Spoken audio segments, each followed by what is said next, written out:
Já abertos aí na sua Bíblia, o texto que foi lido antes, Eclesiastes 9, versículos 11 a 18. As crianças estão saindo com as professoras, lá pelo fundo. Eu, essa semana, vi uma matéria, alguns devem ter ouvido falar, cujo título aqui nesse jornal que eu vi, vem escrito o seguinte: era que matar mais, as declarações de uma semana pavorosa, falando sobre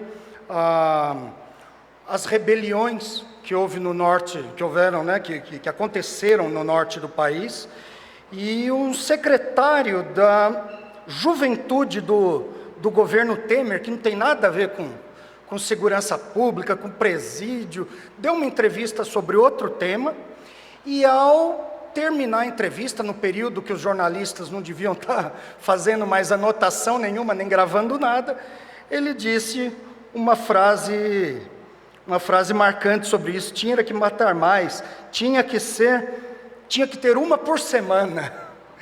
É chocante, mas mais chocante ainda é nós vermos os crentes comentando essas matérias com total aprovação, dizendo tinha mesmo que matar mais ainda. Mas o que houve? Será que os crentes ficaram maus? Será que os crentes perderam a sensibilidade do que é o valor da vida? Ainda que seja do incrédulo, ainda que seja de um bandido, de um assassino, de um estuprador, será que nós vamos querer ser assassinos sobre outros assassinos? Nós vamos comemorar? Fica complicado, né? Hoje, se eu não me engano, o apóstolo, o dito apóstolo Valdemiro Santiago tomou uma facada no pescoço, cortou assim quase metade do pescoço do lado direito dele, assim, pelo que eu pude ver. Deram mais ponto do que numa cesariana. E alguém chegou por trás dele no púlpito, deu uma facada e não conseguiu, graças a Deus, pegar nenhum vaso mais calibroso, quase matou. E tinha crente na internet lamentando o fato de terem perdido uma oportunidade de ouro como essa. Teve crente até perguntando se a faca passava bem, né? Então a pergunta é: o que tem acontecido conosco? E a resposta, eu acho que não está na frase "o crente ficou mal". Acho que não é isso. Acho que os crentes, como todos os outros brasileiros, como o restante da população do nosso país e até do mundo, está cansada. Nós estamos cansados de ver, especialmente no nosso país, criminosos terem mais direitos do que pessoas de bem. Nós estamos cansados de ver políticos roubarem milhões de reais, milhões de dólares, fazendo milhares de pessoas morrerem nas filas de espera do SUS pelo país, sendo que podiam ser socorridas, tinha dinheiro para isso, mas não tem, porque esses homens querem acumular fortunas de 200 milhões, de 500 milhões, de 1 bilhão. Uma pessoa não consegue gastar isso. É só para ver no extrato, é só para saber que tem. Nós tivemos um ex-presidente que roubou metade dos tesouros, metade das joias do nosso país, enfiou dentro de um cofre de banco. Ele nunca ia poder colocar isso na casa dele, colocar a obra de arte, um crucifixo feito pelo Aleijadinho. Ele não ia poder colocar na casa dele, não que ele rezasse, não que eu acredite que ele tenha alguma consciência religiosa, mas ele não ia aproveitar nada daquilo. É só para dizer: meu, está comigo, está lá guardado. Da onde vem essa maldade? Isso sim é maldade. E diante disso tudo, confesso, eu também canso. Eu também canso e sou tentado, muito tentado, a me alegrar quando eu vejo pessoas do mal se dando mal. O problema é que isso não tem a ver com o caráter que o Senhor Jesus ensinou para nós. Não é esse o tipo de procedimento que a Bíblia nos ensina para sermos luz no mundo. Hoje eu li alguém, um amigo meu, teólogo, que está estudando fora do país, ele disse que ele aprendeu que existem 3 tipos de relacionamento. O do diabo é aquele que paga o bem com o mal. O relacionamento humano, que é aquele que paga o bem com bem e mal. Isso é o nosso, né? Então, dependendo se o tratamento é bom ou mal, a resposta é boa ou mal também. E tem o tratamento divino que pega o nosso mal e paga com o bem. E nós somos chamados, nesse mundo maluco, a imitar o Senhor Jesus e sermos, obviamente, taxados de loucos, de bobos, pelo mundo que está cansado, está tão cansado como nós, mas um mundo que não tem uma certa direção para seguir. O problema é como lidar com as dificuldades de um mundo, de uma vida, onde não é sempre o certo que se dá bem. Deveria funcionar assim. Já ouviram falar das leis físicas de causa e efeito? Né? Não ouviu? Não precisa ser físico, dá um soco numa parede. A parede não vai se mexer. Vai ser como se ela tivesse batido na sua mão com a mesma força. Então a força que você aplicar na parede com o seu soco, vai ser o soco que você vai tomar da parede na sua mão. Causa e efeito. Você faz uma força, essa força gera uma resposta. No mundo devia ser assim, na vida devia ser assim. O homem justo devia ser premiado com a justiça, com a bondade, com os benefícios. O homem mau devia ser imediatamente punido. Eu só fico encorajado quando eu olho as descrições do reino milenar de Cristo, depois que ele voltar a instaurar o seu reinado de 1000 anos, a Bíblia afirma que os pecados que os crimes serão punidos imediatamente, porque hoje em dia não é, e às vezes nem sequer chegam a ser punidos. Algumas vezes são punidos pessoas inocentes em lugar de verdadeiros criminosos. Então esse texto que o Robson leu, ele vai trazer luz sobre essa dificuldade que nós temos, para nós nos decidirmos, nós vamos capitular ao mal, o mundo ficou mal, e eu vou entrar na dele, eu vou capitular nessa situação, vou desistir, vou entregar os pontos, vou largar a mão de buscar o bem, não vou mais querer ser o sábio conforme a Bíblia, e vou fazer como todo mundo está fazendo. Eu vou devolver na mesma moeda. Eu posso fazer isso? Não, a Bíblia não abre espaço para isso. Diz que nós devemos defender a verdade, a justiça, mas não diz que nós devemos ser justiceiros ou nos alegrar com a maldade. O que 1 Coríntios 13 fala sobre o amor? Ele não se alegra com a injustiça. Então não tem como eu demonstrar o amor de Cristo comemorando a facada no pescoço de um falso apóstolo. Ele é um falso apóstolo? É. É um mentiroso? É um estelionatário? É. Mas vou eu, por causa disso, comemorar que a faca está bem, né? Que a faca passa bem, infelizmente o apóstolo passa bem também. Não. Então esse texto vai nos dar uma visão um pouquinho mais de cima do mundo. O livro de Eclesiastes, ele tem por propósito analisar o mundo do ponto de vista de quem vive aqui. Todos os outros livros gastam mais tempo analisando as situações do ponto de vista teológico, do ponto de vista de Deus. Já coloca Deus na jogada, coloca a lente da soberania, da santidade dele, já chama o que é certo de certo, já chama o que é errado de errado, e dá as orientações e a gente segue em frente. Só que isso não faz com que as nossas lutas diárias simplesmente desapareçam. Então o livro de Eclesiastes, escrito por Salomão, se propõe a analisar essas coisas desse ponto de vista. Os 6 primeiros capítulos, ele faz uma jornada bem tenebrosa, olhando especialmente do ponto de vista do homem existencialista, que não crê em Deus, só acredita no que ele pega. Se ele pega e vê, aquilo existe. Quando ele chega no final do capítulo 6, dá vontade de chorar, porque é desesperadora a visão do homem que não crê em Deus, a visão do homem que só tem o mundo que ele vê, para crer, para servir de base para a sua vida, para guiar os seus valores. É terrível, é triste, e é por isso que esses existencialistas são homens tristes. Um deles era Nietzsche. Muitos deles se mataram, se suicidaram antes de terminar as suas obras, porque a vida não tinha sentido. É um animal vivendo. É um cachorro é mais feliz, porque o cachorro não está atento aos problemas, aos sofrimentos da existência, ele só come lá a hora que ele tem fome. Mas o filósofo, que parou para pensar nas coisas, esse não achou mais sentido na vida e achou melhor exterminá-la nesse tempo.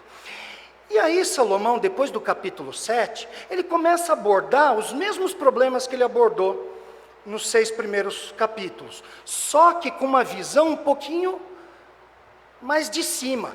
Agora, Deus já entra na jogada. O homem não olha só debaixo do sol, ele olha também para cima do céu. Talvez vai ser esse o nome do livro que o pastor Marcos falou outro dia, que a gente estava pensando no nome. Talvez vai ser o caminho acima do céu, né? Para a gente pegar a estrada certa, aquela estrada que tem a lente correta, a visão que põe Deus no meio das circunstâncias e que ajuda a interpretar um mundo tremendamente confuso e contraditório. E nesse texto de Eclesiastes 9, de 11 a 18, a nossa mensagem é simples. Ser sábio não garante o caminho do sucesso, mas garante o caminho da retidão. Você lembra aí? Ser sábio não garante o caminho do sucesso. Não, o sucesso que todo mundo busca. O sucesso que deveria ser justo, que deveria vir para aqueles que o merecem. Nem sempre vem, nem para o sábio. Às vezes até o sábio, que faz tudo direitinho, fica a ver navios quando o tema é o sucesso, quando são os seus objetivos.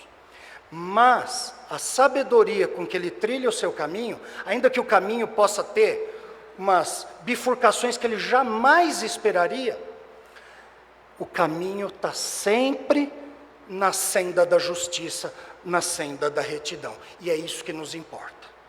E é essa parte que nós somos orientados a nos preocupar. O rumo que a nossa vida segue está nas mãos de Deus. E o versículo 1 desse próprio capítulo não deixa mentir. O autor começa dizendo que o caminho, a vida e os atos dos sábios e dos justos estão nas mãos do Senhor. Pronto. Com isso ele diz, o Senhor está no controle de tudo. E aí ele nos coloca agora diante de uma situação onde a gente fica em xeque, que diz o seguinte: eu também percebi que debaixo do sol, reparem na expressão, debaixo do sol, é o óculos com que ele está olhando os problemas. Não quer dizer que ele não crê que Deus está operando poderosamente, ele não crê, não, nada disso. Ele está olhando com o nosso olho, que não vê tudo, que não vê a mão de Deus, que não conhece os planos de Deus. E ele diz, eu também percebi que debaixo do sol, a corrida não é sempre vencida pelo mais rápido, a batalha não é sempre ganha pelo mais forte, a provisão não é sempre obtida pelo mais sábio, a riqueza não é sempre alcançada pelo mais inteligente, e o reconhecimento não é sempre conquistado pelo mais habilidoso. Então, nesse texto aqui, essa aqui é a introdução dele, a exposição do problema, a gente pode ver que Salomão dá 3 passos aqui, ele faz 3 divisões no texto, na sua observação, na sua argumentação. O primeiro, que é no versículo 11 e 12, ele mostra o problema, ele explica o problema, a maior parte dele é isso que eu li. Ele fala assim, a corrida não é vencida sempre pelo mais rápido, e aí ele continua. Então os versículos 11 e 12 têm a explicação do problema, que é o nosso problema também. Não é o bandido sempre que vai para a cadeia. Não é o justo que é sempre protegido pelas autoridades, pelas ONGs, pelos direitos humanos. Não, às vezes os criminosos que tratam as pessoas feito cachorro, não como humano, são eles que têm seus direitos humanos defendidos a plenos pulmões. Mas o que aconteceu com esse mundo? É o que Salomão também viu no mundo dos dias deles, há 3.000 anos atrás. Aí então, nos versículos 13 a 15, ele dá um exemplo marcante sobre o problema que ele notou. E finalmente, nos versículos 16 a 18, ele tira as suas conclusões e nos fala. Então, quanto à exposição do problema, ele cita 5 pessoas aqui. O mais rápido em uma corrida. Você consegue pensar uma pessoa que era sempre mais rápida numa corrida? Lembrei do Ayrton Senna. Lembrei do Ayrton Senna quando ele não tinha o melhor carro. Lembra quando ele dirigia aquela Lotus pretinha? E corria contra o Nigel Mansell. Até o carro do Mansell era maior e muito mais potente. E o Seninha no bracinho dele lá, segurando as corridas. O carro dele certamente não era o mais rápido, mas a vitória vinha para ele, a gente ficava feliz da vida. Ele também fala do mais forte numa batalha. Deveria acontecer de o mais forte numa luta sempre ganhar. É isso que acontece. Às vezes um golpe de sorte, um golpe lançado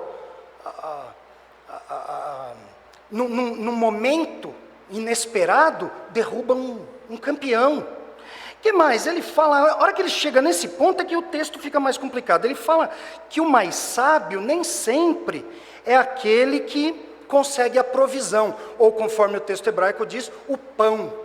Então, o homem sábio, que sabe os problemas da vida, que sabe os caminhos a seguir, devia ser ele, o homem, a garantir seu sustento. E às vezes não é. Às vezes ele estudou, fez tudo certinho, tem um emprego honrado, e a vida vai atropelando.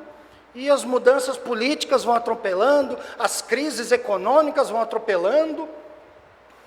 E aí o homem sábio, que seguiu exatamente o caminho que tinha que seguir, se vê desprevenido na vida. Quem mais? Ele fala do mais inteligente e associa essa inteligência à riqueza. Um homem aí com uma visão empresarial, alguém que inventou alguma novidade no mercado, um homem que sabe investir no mercado de ações. Aí de repente, lá do outro lado do mundo, explode uma bomba no meio do Iraque, ou desaba uma chuva no meio da Tailândia, ou dá um terremoto na China, e as ações dele que valiam milhões num dia, no outro não valem nada. Às vezes cai um avião e a fortuna de uma pessoa vai embora. Ela fez tudo certinho. Que culpa que ela tem se um avião cai do outro lado do mundo?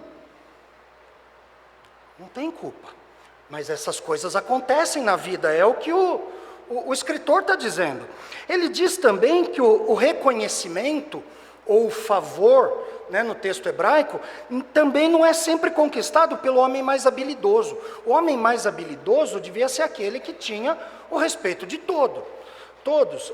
Se nós pensarmos no campo da música, os homens que tiveram reconhecimento no passado foram Beethoven, Mozart, Chopin, Vivaldi, Tchaikovsky.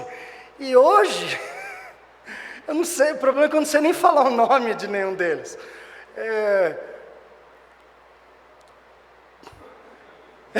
Eu queria falar o nome de um cantor aqui, mas os que vêm na cabeça eu não tenho nem coragem de falar o nome.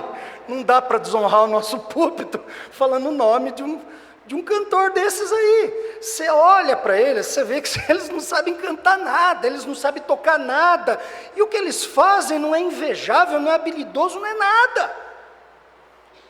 Que mundo é esse em que a gente vive?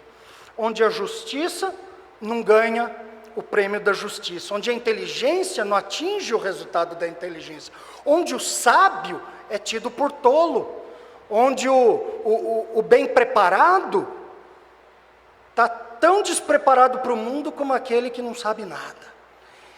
Isso sempre aconteceu. E uma das explicações não é porque tem outro melhor que ele.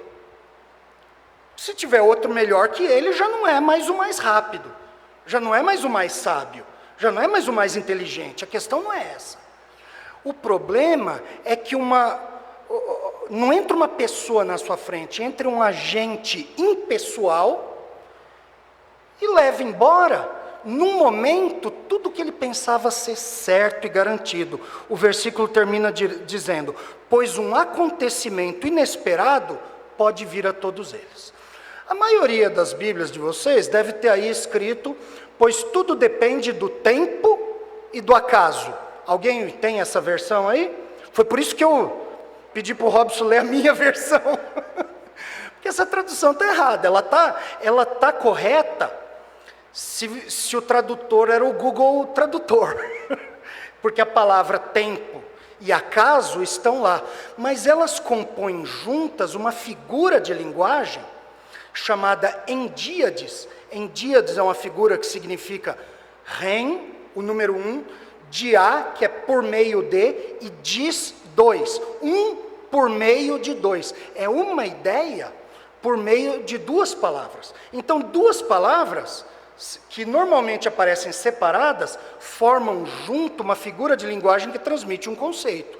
E tanto isso é verdade que o verbo na sequência vem no singular. Não fala assim: o tempo e o acaso recaem sobre todos.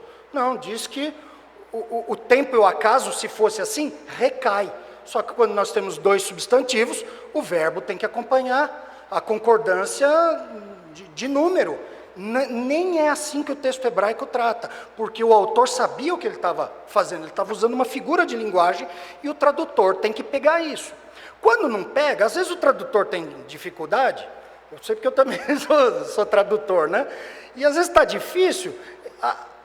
Como não é você que vai explicar o texto, então você fala: não, eu tenho que ser fiel aqui ao texto. Você é fiel ao texto, fiel à gramática do texto. Mas você percebe na hora de explicar que você não foi fiel à ideia do escritor, ao que ele estava tentando transmitir. Então a melhor coisa é o tradutor explicar seu texto.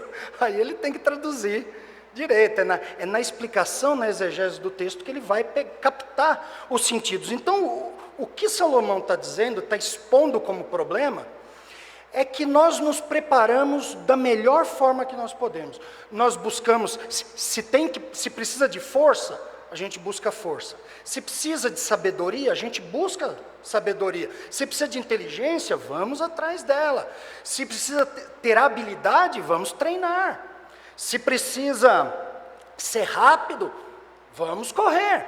Mas aí, uma coisa que não tem nada a ver com o seu treino, que não tem nada a ver com o treino de outro, com a habilidade do outro, acontece e faz todo o seu preparo embora. Como, por exemplo, um corredor pode amanhecer, pode acordar, no dia da final da Olimpíada, ele pode acordar doente, com febre. O Usain Bolt pode acordar com febre, pode acordar com dor de barriga, e não conseguir lá ganhar. A medalha é segura para ele. Não precisa nem correr, corre os outros, corre valendo a prata. O ouro já é dele, mas isso pode não ser assim. O financista pode ir dormir rico numa noite, no outro dia acordar e está pobre, porque na bolsa do Japão, que funciona enquanto ele está dormindo, aconteceu uma revirada lá no mundo e esse homem está fora do jogo. O sábio, com toda a sua sabedoria, pode ser atropelado na rua. Mas ele estava na calçada. Estava na rua porque não era tão sábio assim, não, estava na calçada. Aí o ônibus sai da rua e atropela ele. Esses dias eu vi duas mulheres estavam numa reportagem, duas mulheres estavam assim perto de uma parede, num ponto de ônibus. Um cara bêbado veio com um carrão importado dele, subiu a calçada, bateu, prensou uma das mulheres na parede, arrancou as pernas dela fora. Ele desceu do carro, entrou na padaria, comprou uma cerveja e foi embora. E a mulher estava quietinha, ela não estava no meio da rua, ela não estava se jogando no meio dos carros. Um acontecimento inesperado recaiu sobre ela e mudou toda a sua vida. Sua vida já teve acontecimentos inesperados? Alguns são pequenos. Uma batida de carro, uma doença, um susto que tomou, que nem aconteceu aqui com aquela chuva ontem, encheu de água. Um acontecimento inesperado. Eu tinha planejado passar a noite de um jeito, passei de outro, em outro lugar também. Então, é inesperado e acontece. E ele continua dizendo, pois o homem não sabe o que há de vir. Como os peixes que são apanhados por redes fatais e pássaros que são capturados por armadilhas, assim os homens são apanhados no tempo da ruína. Agora já não é mais o acontecimento inesperado. O acontecimento inesperado agora é chamado de tempo da ruína. O tempo da ruína é quando este recai de repente sobre ele. Então o peixe está nadando bonitinho, sem esperar uma rede cai sobre ele. Ele nem esperava isso acontecer e nem tem como fugir depois que a rede pega ele. Assim o pássaro, o laço pega o pé dele, ele estava comendo feliz da vida. A arapuca prendeu ele, foi um susto. Bom, agora deixa eu dar meu jeito, não tem mais jeito. E assim nós também somos engolidos pelas circunstâncias da vida, por esses acontecimentos inesperados. O problema é que eles são inesperados para nós. A questão é, será que Deus virou as costas? Será que eu posso pôr na Bíblia aí o acaso? Né? Na Bíblia que está escrito o tempo e o acaso, o tradutor tem que escolher, ou pelo menos o intérprete vai ter que escolher, é o tempo ou é o acaso? Porque o tempo dá a ideia de um momento correto para alguma coisa, e o acaso é a ausência de tempo, a ausência de critério, acontece qualquer hora. Então, as próprias palavras, sem serem compreendidas naquela indíades, naquela figura de linguagem que nos faz entender que é um acontecimento inesperado, ou um acontecimento bem cronometrado na hora que não podia. Aconteceu na única hora que não podia, aquilo veio e aconteceu. Parece que estava cronometrado, é exatamente isso. Isso que para nós é inesperado, para Deus é cronometrado. O capítulo começa dizendo que a vida dos justos e dos sábios estão nas mãos do Senhor. Só que agora nós estamos sendo postos nos olhos do homem. Como enxergar isso? Que conclusões eu tiro disso? Como eu ajo diante disso? Essa é a nossa questão, não é saber como Deus age. A gente sabe que Deus é soberano, mas a gente não tem que atuar por Deus, a gente tem que atuar do nosso lado. E é por isso que esse livro é tão importante. Ele trata as questões do nosso ponto de vista, dando conselhos, especialmente do capítulo 7 em diante, para os homens que querem ser sábios nesse mundo maluco, nesse mundo que parece ser cheio de contradições. E aí, o autor vai para a segunda parte e dá um exemplo. Só que é um exemplo interessante, versículo 13, ele diz o seguinte: também vi um exemplo de sabedoria debaixo do sol, e aí olha o que ele diz, que foi marcante para mim, ou que foi grande para mim. Sabe quem está falando isso? É Salomão, o homem a quem Deus deu sabedoria mais do que a todos os outros. O que não impediu ele de agir como um tolo, e é por isso que no livro de Provérbios, ele vai atrelar a sabedoria não só ao conhecimento das coisas, não só ao intelecto, mas ao temor do Senhor, a obediência de Deus. O conhecimento correto, o conhecimento avançado, com o coração na mão do Senhor, com os pés no trilho do Senhor, isso torna um homem de fato sábio. Mas até o homem que conhece pouco pode ser sábio, porque essa sabedoria começa no temor do Senhor. Aí, ainda que ele não conheça os mistérios do mundo, ele sabe onde andar e onde não andar. Isso é o suficiente para ele ser um homem sábio no mundo. E aí ele mostra esse exemplo, ele fala o seguinte, versículo 14. Um grande rei veio contra uma pequena cidade. Olha só, um grande rei veio contra uma pequena cidade, em que havia poucos homens, e a cercou fazendo grandes torres. Repararam nos adjetivos? Né? Um grande rei e uma pequena cidade. Na outra parte, é o contrário. Poucos homens e grandes torres. Então parece que essa cidade, descrita aqui como pequena, me desculpem, irmãos, e com poucos homens, foi cercada de um lado, no começo do versículo, pelo grande rei, e no final do versículo, por suas torres altas. E aí, parece que com palavras ele desenha o cerco dessa cidade. Um rei com um exército enorme, mais poderoso, em volta de uma cidadezinha pequena, com poucos homens para detê-los. Situação perdida. Alguém quer apostar na loteria esportiva, nesse caso? Qual é o vencedor do seu palpite? De quantos gols o grande rei vai vencer da cidade pequena? Era óbvio o resultado. Essas grandes torres, sabe o que eram? Eram elevações de frente às muralhas. A única defesa que uma cidade tinha suas muralhas. Como não tinha metralhadora, avião, que não respeitam alturas, né? Tem que jogar flecha para cima, tacar pedra para cima. Quem está mais alto, quem estava mais alto, tinha mais vantagem. Hoje ainda isso é verdade, mas menos do que naquele tempo. Então o que se fazia? Se construía na frente da muralha, outra muralha, ou colocando pedra sobre pedra e terra, e fazia um morro na frente, ou fazia uma estrutura de madeira, não importa, qualquer coisa serve para eu ficar na mesma altura do cara que está defendendo a cidade dele, porque aí ele taca a flecha dele de lá, eu taco a minha daqui, e aí eu posso vir com máquinas ainda. Existiam umas espécies de canhões, de metralhadoras .50 da época, que atiravam lanças, não atirava flechinha, atirava uma lança, era um equipamento, colocava em cima dessa estrutura, pronto, está fácil lá para atingir. Com um exército enorme desse aí, e uma cidadezinha pequenininha, pouca gente em cima do muro, não tinha dificuldade nenhuma para esse grande rei usar essa tática. E a questão é quando essa cidade ia cair, não é se ela cair, é quando ela ia cair, qual era o tempo, e não era muito tempo não. Imagine essas pessoas desesperadas, preparando uma defesa que elas sabem que não vão conseguir. Aí o versículo vem e dá uma virada na história.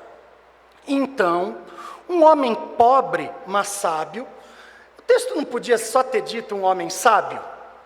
Homem sábio, a questão é a sabedoria dele, não é quanto ele tinha no bolso, mas o texto, o autor, quis mostrar que era um homem desprezado lá na cidade. Apesar de ser sábio, ele era primeiro reconhecido como pobre. E a gente sabe como é que isso funciona na sociedade, seja de hoje, seja do passado, seja do futuro.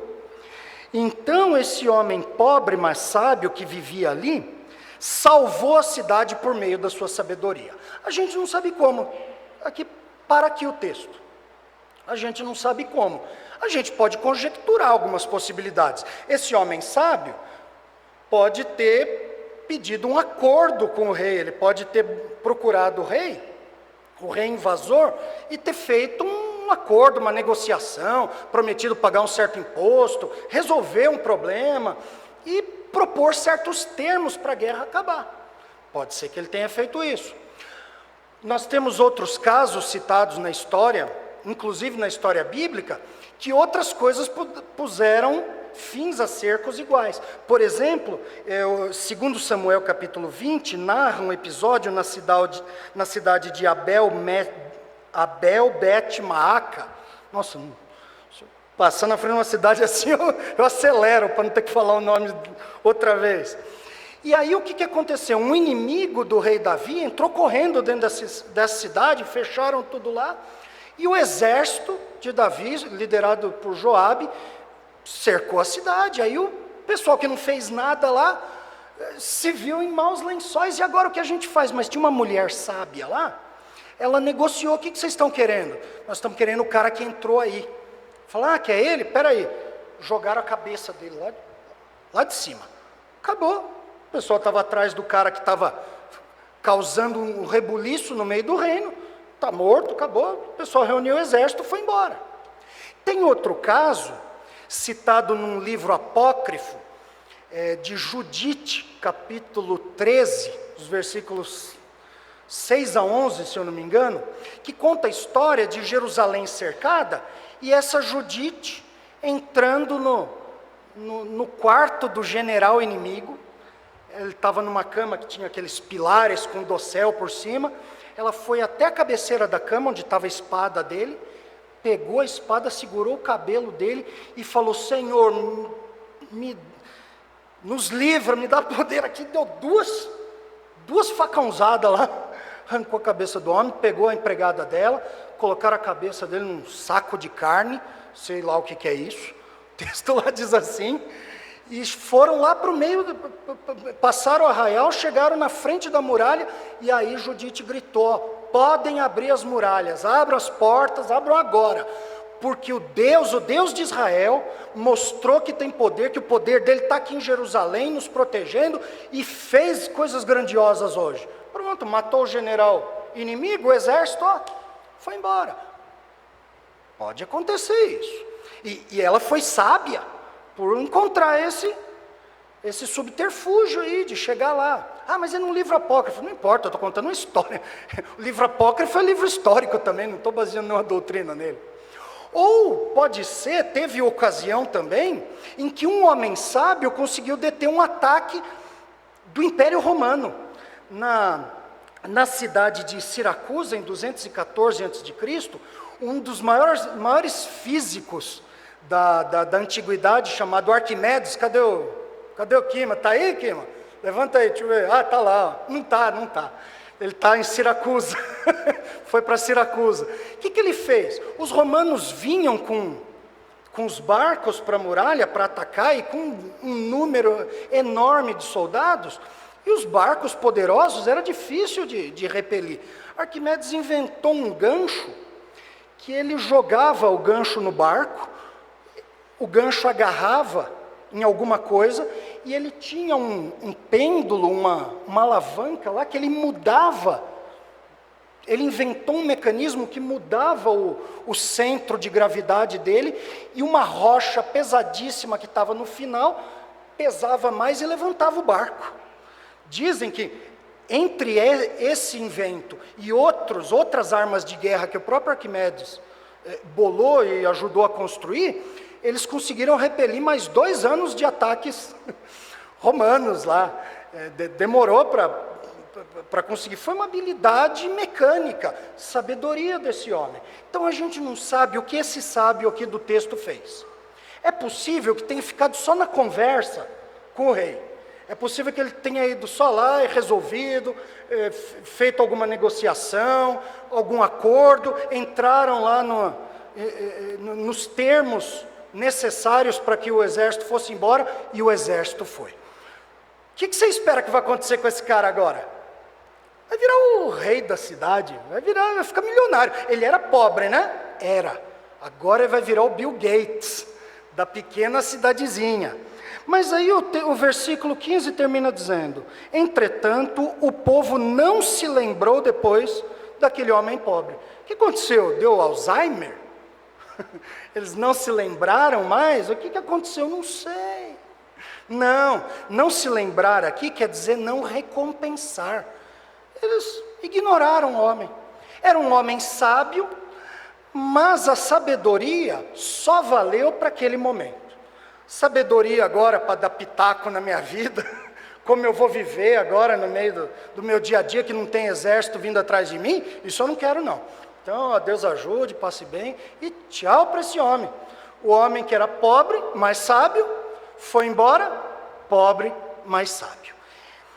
Diante dessa injustiça, desse absurdo, né, do homem com a sua sabedoria aqui, não ter conseguido garantir o seu pão, né, conforme o versículo 11 expôs dentre cinco problemas, 5 exemplos. Diante disso, que conclusão que a gente chega? Aí são as conclusões que nós também temos que chegar hoje em dia. Até aqui são os relatos sábios e as observações do escritor, do pregador aqui, o escritor que se apresenta no versículo 1 com o nome de o pregador, ou em hebraico, o Kohelet. Tá? Então o Kohelet fala isso aqui, ele vem narrando essa história. E do jeito que ele diz que essa história impactou ele deve ter sido testemunho ocular. Algumas pessoas que negam a autoria de Salomão dizem que talvez o escritor de verdade do livro seja esse homem pobre mais sábio. Mas como o primeiro capítulo não deixa dúvida sobre a autoria de Salomão, nem a qualidade de ensino que ele transmite deixa aberto a muitas pessoas daquela época serem o autor, coincidir ser rei em Jerusalém, filho de Davi, e ter tanta experiência e tanta sabedoria como esse homem, a gente sabe que então que é Salomão, porque nós cremos na inspiração literal, né, das Escrituras. Talvez ele seja esse grande rei. Talvez ele seja o grande rei que foi cercar uma cidade. Talvez ele tenha ouvido a proposta daquele homem pobre mais sábio. O homem pobre mais sábio falando com o homem rico mas sábio. Entraram num acordo, ele foi com seu exército embora. Ou pode ser que ele conhecia esse rei aqui, esse grande rei. Ele teve tantos reis visitando ele, eles vinham de longe. Talvez numa das conversas, num dos jantares reais, um contou o caso para o outro. Seja o que for, ele diz, isso aqui foi marcante para mim. Porque era a descrição prática da injustiça e dos problemas que nós enfrentamos nesse mundo confuso. O problema é como que eu vou agir agora? Eu vou ser confuso como o mundo? Eu vou comemorar morte de ladrão? Ah, mas é estuprador. Eu vi uma postagem na internet criticando não a morte, né, dos bandidos que foram exterminados, né, nem foram mortos, foram exterminados no presídio de Manaus, mas colocando o seguinte: a família do fulano de tal vai receber indenização do governo, mas as 15 famílias das pessoas que esse homem matou, estuprou e violentou, não vão receber indenização. A família do fulano de tal vai receber indenização, mas a criança de 4 anos, que ele estuprou e esfaqueou, deu 15 facadas lá, essa não vai. Aí você não sabe para que lado você pende. Você fala, bom, indenização nesse caso eu acho que não cabe mesmo, porque não foi um órgão do Estado responsável por aquilo. Eu acho que a ideia é, o Estado tinha que garantir a segurança. Mas como garantir a segurança numa guerra entre gangues rivais? Não sei, não importa. O problema é o peso que cai no nosso coração quando a gente fica sabendo o tamanho do crime do fulano. Aí dá uma vontadezinha de comemorar. Aí, e como fazer? Vou comemorar que o apóstolo quase foi morto, ou eu vou lamentar perder a chance? Eu podia ter acabado com isso aí dessa vez, né? Eu vou fazer isso? Vou agir como o mundo, ou eu vou agir diferente do mundo? Não porque o mundo funciona assim, mas porque ele não funciona assim. Mas eu sigo o exemplo do meu Senhor, que é difícil de seguir nesse mundo, que é contrário ao que o mundo conhece, que é contraditório no sistema de valores mundanos. E nós temos que pensar isso exatamente nesses tempos, porque a gente vive dias de polarização, dias de não ter mais aqueles que eles chamam de isentões. A pessoa fica lá, não gosta de política. Hoje todo mundo gosta de política. Todo mundo hoje gosta de política, é ou não é? Há pouco tempo, 10 anos atrás, não fala de política não. Se falasse do Corinthians, dava briga. Mas política, ninguém estava nem aí. Que é candidato, mas começa a sentir no seu bolso. Você assiste o jornal, é um escândalo. O jornal da manhã tem um escândalo, o do meio-dia tem outro, da noite já tem um novo. Chega uma hora que você não aguenta mais.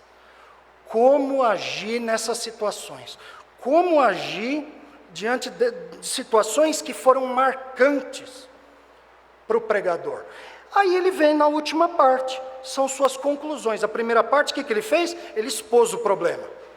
O problema é que o mundo que devia ser justo, não é. A gente vive num mundo onde o diabo é chamado de Deus desse século. Então não adianta esperar, fazer que nem prefeito que fez aí, que entrou agora novo, lançou decreto, entregou a chave da cidade para Deus. Ou outros prefeitos vão lá, eu conheci uma cidade lá no norte de Minas, que o prefeito foi lá, colocou uma placona lá e disse, essa cidade pertence a Jesus. Mas você está lá no mesmo caso, mesmo podridão, do mesmo jeito. Tá legal a ideia de tentar trazer Jesus para o nosso mundo, para a nossa sociedade. Mas isso só vai acontecer quando Jesus entrar na nossa sociedade pelas nossas ações. Por bravatas, declarações políticas, por decretos, isso não vai funcionar não. E nesse tempo a gente sabe que a própria ação de Deus, no sentido de julgar o mal e de instaurar a justiça, é limitada. Na verdade, está indo até de um modo decrescente, porque a Bíblia diz que nos últimos dias a situação vai piorar. O amor vai esfriar, os homens vão se tornar insensíveis, insensatos. Quer dizer que o mundo ia piorando até aqueles dias escatológicos, onde Jesus volta e vem reinar, e aí sim proclama a justiça num mundo mais transformado, até que venha o tempo do último juízo, em que nós vamos entrar na eternidade, no estado eterno. Então a gente sabe que nesse tempo não adianta escrever, assinar decreto. Agora, o que pode trazer a justiça de Deus para esse mundo perdido, são as nossas atitudes, a nossa obediência. A luz que não se coloca debaixo de um vaso, a luz que não se coloca debaixo de uma cama, conforme o que Jesus falou, mas a luz que se coloca no alto para iluminar, para ser vista por todos. Nós somos a luz do mundo, o sal da terra. E como é que o sal da terra vai agir com um gosto tão amargo como o do mundo? Como que a luz do mundo vai se deixar apagar porque capitulou diante do mal, porque se cansou de ser bom? Então, as conclusões, aqui o pregador chega, longe de ser a pessoa que alguns o acusam de ser um ateu, um pessimista, um cínico. Muito pelo contrário. É no meio dessa situação pior que ele enxergou, que às vezes a gente nem chega a enxergar, nem chega a ver o tamanho do buraco inteiro, ele viu. E é diante dessa situação que ele chega a conclusões positivas. A primeira delas é a seguinte: a sabedoria é melhor que a força bruta. Olha lá, versículo 16. Então, concluí que a sabedoria é melhor que a força bruta. Acabou de falar que o sábio não ganhou nada. Acabou de dizer lá no versículo 11 que o sábio não é sempre quem garante o pão. Mas ele viu que ser sábio é melhor do que ser forte. Mas não ouviram aquele homem depois, não se lembraram dele. Ainda assim, acho que Salomão consegue perceber dois benefícios aqui que a sabedoria daquele homem obteve, independente das circunstâncias. Em primeiro lugar, ela provou que ela era mais capaz do que a força do mundo, do que a força das armas, que a força militar. O que as armas daquela cidade não conseguiam fazer, ele, com a conversinha lá, com algum subterfúgio que ele arrumou pela sua sabedoria, ele salvou a vida de todos aqueles homens da cidade. Manteve a cidade de pé. A força dos homens não ia segurar aquela muralha, mas ele conseguiu segurar só com a sua sabedoria. E, em segundo lugar, ele conseguiu benefício para ele mesmo. Ah, mas ele era homem pobre, saiu dessa homem pobre. Verdade. Mas ainda bem que ele saiu homem pobre e não saiu homem morto. Porque era isso que ia acontecer com ele, se aquele ataque tivesse sido bem sucedido, se a guerra continuasse. Aí ele ia deixar de ser homem sábio ia ser homem morto, do lado do homem tolo, mas morto. Ia ter o homem sábio, mas morto, e o homem tolo, mas morto. Aí não ia importar mais nada se um era sábio, se o outro era tolo. A sabedoria dele, apesar de não garantir para ele o seu sustento, garantiu para ele a sua vida. Em outros trechos anteriores, Salomão bate nessa tecla, que a sabedoria preserva a vida. O homem que é tolo, ele faz tudo o que não deve. Ele sobe na moto e quer empinar e passar todo mundo empinando. Ele quer subir uma montanha sem segurança, não, ele quer aparecer para todo mundo. Ele quer ver quem que toma mais cachaça para ver quem que aí morre lá com coma alcoólico. Ele quer ser o mais valentão, brigar com todo mundo. E valentão é o primeiro que morre. E aí a gente vê o sábio, um homem nessa história, pobre, humilde, desprezado, que depois da sua participação também teve sua sabedoria desprezada. Olha o versículo 16. Então concluí que a sabedoria é melhor que a força bruta, mesmo quando a sabedoria do pobre é desprezada e suas palavras são ignoradas. Quer dizer que mesmo quando a sua sabedoria diante do mundo não tem apreço nenhum, ainda vale mais a pena ser sábio do que ser forte. Andar no caminho da retidão do que andar no caminho da esperteza. Mas aí todo mundo é esperto, eu tenho que dar meu jeito. Todos os outros caminhos, o caminho da esperteza, não tem Deus do lado. Não tem o resgate, o resgate real da pista, da retidão. Não tem. O caminho pode ser mais bonito, pode ser mais largão, bem asfaltado, mas se você quebra mesmo. Enquanto no caminho da retidão, quem está lá junto é o Senhor. O Senhor que no versículo 1 desse capítulo é dito que justos e sábios estão na sua mão. Então, se você é justo pela fé em Cristo e quer ser um sábio obediente à palavra de Deus, saiba que a sua vida está na mão de Deus. Que esses acontecimentos inesperados são inesperados para nós, para o nosso olho que está aqui debaixo do sol. Mas é por isso que o livro ensina a gente a olhar acima do céu, enxergar a mão daquele que a gente não vê, a mão invisível, Deus invisível, para saber que caminho trilhar. Então a primeira conclusão é que mesmo quando a nossa sabedoria é desprezada pelo mundo, ela é melhor do que o mundo considera força, do que o mundo considera valoroso. Em segundo lugar, a segunda conclusão, versículo 17, é que as palavras dos sábios são ouvidas com paciência, mais do que os gritos daquele que governa sobre tolos. Esse versículo pode nos dar uma pista de que o recurso usado pelo sábio foi a conversa. Ele chegou, encontrou um acordo com o grande rei, né? O grande rei ouviu o sábio, porque o sábio se apresentou de um modo sábio, ele agiu como devia ser, ele deve ter sido respeitoso, ele deve ter usado os meios que conhecia de comunicação dentro da guerra, sei lá, saiu com uma bandeirinha branca, mas ele conhecia os caminhos a seguir. E parece que foi ouvido, e como ele não chegou lá esbravejando, batendo no peito, falando, e você botando o dedo na cara, acusando, né? E fazendo que nem a gente tem feito na internet. Note bem, nós devemos defender a justiça sim, não se omita no que é certo, mas cuidado para não pular cerca. A sabedoria é saber onde está a cerca, do servo que defende a justiça, para aquele que capitulou diante da maldade do mundo e está jogando, está dançando conforme a música. E aí ele encontrou um jeito de ser ouvido. Ouvir com paciência também pode ser traduzido ouvir com silêncio.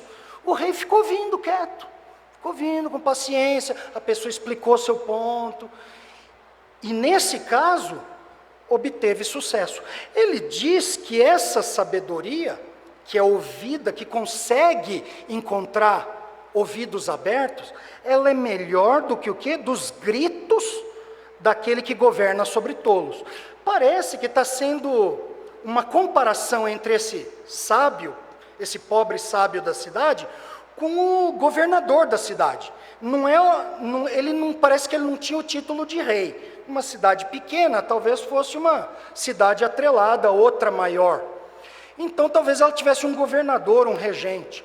E aí, aqui é dito que ele é um regente que governa sobre tolos. Não está falando que o governador aqui é um tolo, mas quando compara ele com o sábio, né? Você fala, está colocando o sábio de um lado e o regente do outro. Não está parecendo que está colocando a mesma camisa de futebol nos dois aqui, não. Parece que é o contrário. E aí depois diz que ele governa sobre tolos, parece que está falando de uma agremiação inteira, né? O capitão do time dos tolos é o tolo mor. E ele compara com esse regente que está aqui aos berros, aos brados. A palavra hebraica aqui dá a ideia de gritos por socorro.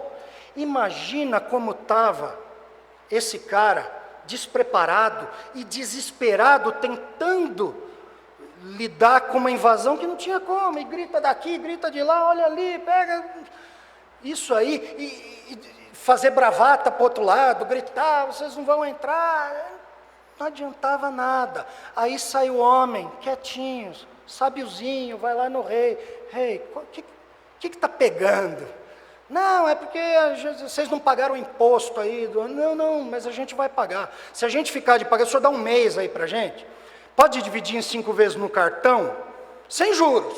Não, tudo bem, pega a maquininha aí, pegou a moderninha, passou lá, resolveu, junta o exército, vamos embora para casa, resolveu. O outro descabelando, gritando lá. Não teve eficácia. Então, nós somos chamados a ser sábios num mundo louco, um mundo que não respeita a sabedoria, um mundo que despreza a sabedoria bíblica, a sabedoria divina, a sabedoria do certo e do errado por causa de Deus, por causa de um Deus santo que define o que é certo e o que é errado. Num mundo como esse, nós somos chamados a ser sábios, porque a sabedoria ainda vale mais do que a força, até no meio de uma sociedade que despreza a sabedoria. Em segundo lugar, porque as palavras do sábio encontram ouvido nas pessoas, porque ele não fala só palavras sábias, ele fala de um modo sábio. Ele sabe o que falar, ele sabe como falar. A gente não pode perder isso de vista. O mundo hoje está tratando tudo na pancada. Ou é na pancada, ou é no mimimi, né?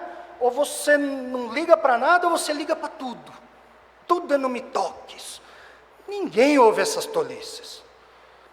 Esses gritos, alguns são gritos calados, mas têm o poder de grandes brados.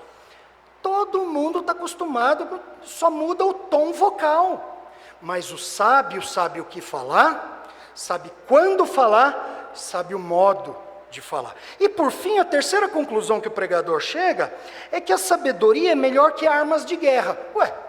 Mas ele já tinha dito que a sabedoria é melhor que a força, né? Melhor que a força bruta.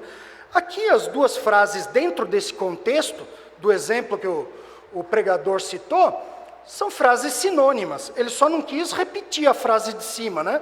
Podia ter dito de novo, a sabedoria é melhor que a força bruta, que as armas de guerra. Mas parece que o que muda no versículo não é essa primeira parte, é a segunda. Mas um único pecador pode destruir muitas coisas boas. O que será que ele quis dizer com isso? É fácil. Tenta imaginar, agora, entra dentro daquela cidade. Veja o sábio saindo da muralha, pedindo para conversar com o rei, com a sua bandeirinha branca, todo mundo na muralha calado. Do outro lado, ninguém pisca, olhando para o rei, com as flechas apontadas, a hora que falar eu solto. Ninguém respira, até o grilo para nessa hora e fica olhando. Todo mundo atento. E o homem sabiozinho vai lá, conversa com o rei, eles chegam no acordo, apertam a mão, E o regente da cidade está lá quietinho olhando aquilo. E aí ele vê o sábio voltando, o exército se retirando. Ótimo, acabou a história. Não, aí esse cara, esse regente, chega e pensa consigo mesmo: quem é esse rapazola, esse pobretão aí está pensando que eu sou? Quem ele está pensando que ele é? Quem manda aqui sou eu.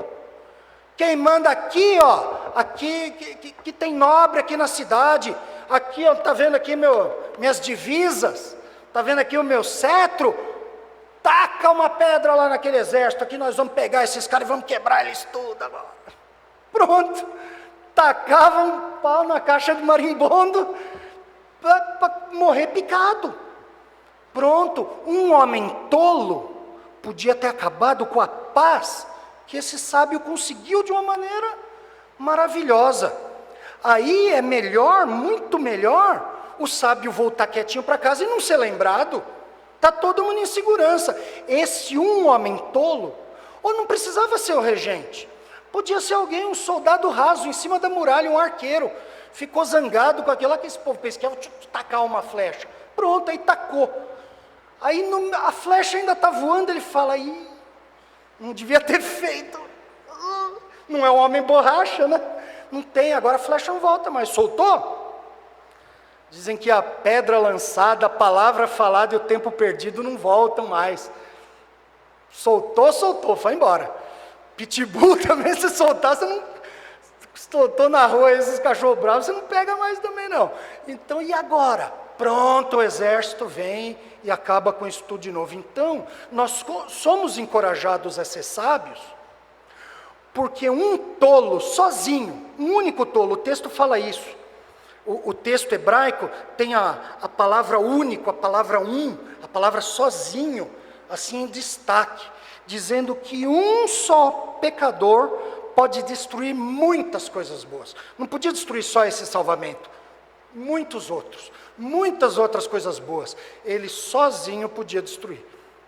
O problema é que a gente está num mundo que tem mais pecadores tolos do que servos de Deus sábios.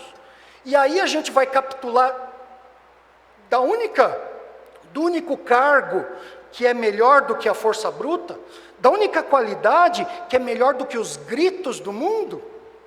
Não. Então, irmãos, quando a gente se depara com as dificuldades, com os dilemas dessa vida, quando o nosso sangue ferve, e nós somos chamados a fazer declarações como as do mundo, sem a gente dar aquela racionalizada e põe a vida religiosa numa mão e a vida social na outra. Os valores teológicos numa mão, os valores políticos na outra, né?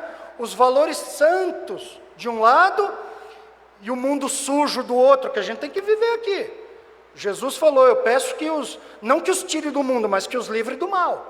A gente ia continuar aqui nesse mundo, mas ainda assim Jesus diz: os livre do mal. E eu tenho medo da gente começar a capitular diante desse mal. Isso vai nos tocando, vai crescendo. A gente pode dizer o seguinte: mas eu só falo, eu vou lá, escrevo na internet, eu falo, mas é só da boca para fora. O problema é que Jesus fala que a boca fala do que está cheio, o coração não tem como plantar uma sementinha e ela não florescer. Se você planta uma rosa, ela vai brotar e vai cheirar bem. Mas se você plantar uma raiz, um capim, um colonhão, uma braquiária, ela vai nascer, vai crescer, vai tomar espaço das outras plantas aos pouquinhos. Mato é assim, ele começa bonitinho, ele até bonitinho, é verdinho, né? Grama também é verdinha, é bonitinho, ele cresce um pouquinho mais, dá 2, 3 chuvas, ele está desse tamanho, ele sufoca as outras plantas, morreu tudo. Não deixe a podridão e a maldade do mundo fazer isso no nosso coração. Não diga: são os nossos tempos. Esses tempos sempre existiram. Sempre, os servos de Deus sempre ficaram chocados diante da maldade do mundo e dos acontecimentos inesperados, que muitas vezes acompanham uma pessoa até o final da vida. O justo termina a vida desonrado, e o injusto termina a vida honrado. Povo batendo pau. Na primeira parte desse capítulo aqui, o escritor fala de um homem que era pecador, que ele entrava dentro do templo lá com o pecado dele, daquele mesmo jeito, e que todo mundo aplaudia ele. Ele já tinha morrido, o pessoal ainda elogiava ele. Tinha ele em alta conta, enquanto os justos eram esquecidos. Não se importe com isso. A única pessoa que tem que lembrar de nós e que tem que nos dar aprovação é o nosso Senhor.